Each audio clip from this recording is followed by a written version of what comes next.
En el judaísmo, la mujer había sido objeto de segregación social por motivos culturales y cultuales solo por su condición femenina, en tanto que el varón gozaba de una supremacía amparada por la tradición que a partir de interpretaciones de los escribas tenía a la mujer como causante de la entrada del pecado al mundo.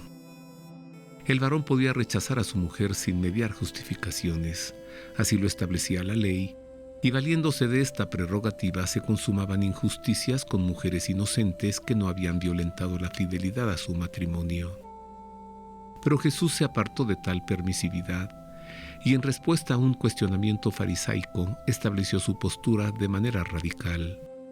Y levantándose de allí va a la región de Judea y al otro lado del Jordán, y de nuevo vino la gente hacia él, y como acostumbraba, les enseñaba. Se acercaron unos fariseos que para ponerlo a prueba preguntaban: ¿puede el marido repudiar a la mujer?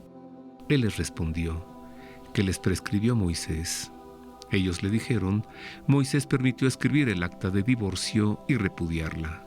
Jesús les dijo: teniendo en cuenta la dureza de su corazón, escribió para ustedes este precepto.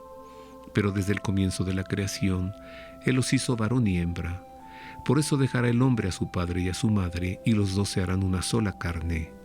De manera que ya no son dos, sino una sola carne. Pues bien, lo que Dios unió, no lo separe el hombre. El matrimonio, como sacramento que es, no puede ser disuelto. Su carácter indisoluble tiene sustento en la voluntad de Dios, y así como nada en la creación, que es la ley natural, se opone al designio divino, también el matrimonio ha de sujetarse a la disposición de Dios. La declaración de Jesús, que establece que ya no son dos sino una sola carne, trasciende la unión corporal del acto conyugal a la unión de las almas en un mismo ser, pues los que antes del matrimonio eran dos individuos, en el sacramento se hacen uno mismo porque Cristo los une, de manera que lo que Dios unió no lo separe el hombre, pues es consecuencia del egoísmo humano oponiéndose al plan de Dios y al orden por él creado. ¿Cómo era posible que la ley mosaica que se entendía proveniente de Dios consintiese el repudio de la esposa? Los fariseos que instigaron a Jesús pretendieron ponerlo en contra de lo que Moisés había enseñado y que estaba prescrito como ley de Dios. Pero el Señor, que sabía que con el tiempo se habían ido tejiendo convenientes interpretaciones de la Escritura y de la voluntad divina, distinguió entre el mandamiento de Dios y las prescripciones de Moisés que se acomodaron a la dureza del corazón de ciertos judíos, misma que detectó en los fariseos que con malas artes pretendieron hacerle caer en una coartada y en quienes perduraba aún esa dureza de corazón, la misma de los contemporáneos de Moisés.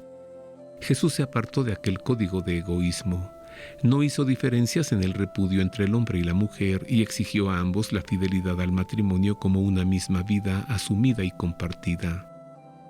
Y ya en casa, los discípulos le volvían a preguntar sobre esto. Él les dijo: quien repudia a su mujer y se case con otra comete adulterio contra aquella, y si ella repudia a su marido y se casa con otro, comete adulterio.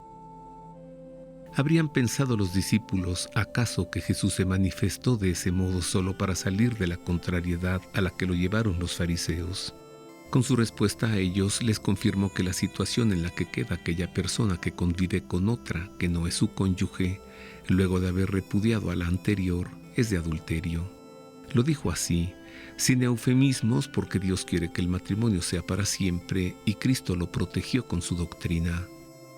La Iglesia también tiene palabras para las personas que se han divorciado, que por ser bautizados son hijos de la Iglesia, y aunque admite la separación física de los esposos, establece que no cesan de ser marido y mujer delante de Dios, por lo que ya no son libres para contraer una nueva unión. Sin embargo, aunque no tiene potestad para anular un matrimonio sacramental, sí puede revisar las causales de nulidad, las que puede determinar mediante un juicio de nulidad matrimonial canónica, que también puede colaborar en la sanación interior después de un divorcio y en la recuperación de la estabilidad emocional.